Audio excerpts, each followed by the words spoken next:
Bismillahirrahmanirrahim. Assalamualaikum warahmatullahi wabarakatuh.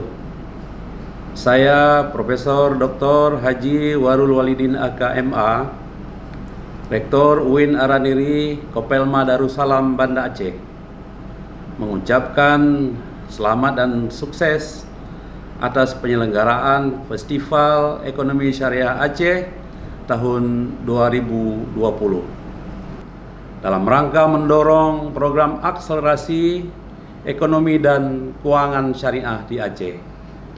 Semoga dengan penyelenggaraan FESA 2020 dapat menjadi motor penggerak pengembangan ekonomi syariah di bumi Serambi Mekah yang kita cintai ini. Apresiasi pula atas gerakan masjid sebagai strategi pemberdayaan ekonomi umat, proses edukasi dan sosialisasi ekonomi dan keuangan syariah, sertifikasi halal, dan penguatan program kemandirian ekonomi pesantren. Mari dukung implementasi Kanun nomor 11 tahun 2018 tentang Lembaga Keuangan Syariah. Aceh bermartabat karena akselerasi ekonomi dan keuangan berbasis syariat. Jayalah Aceh Serambi Mekah, majulah BI demi mendukung ekonomi syariah.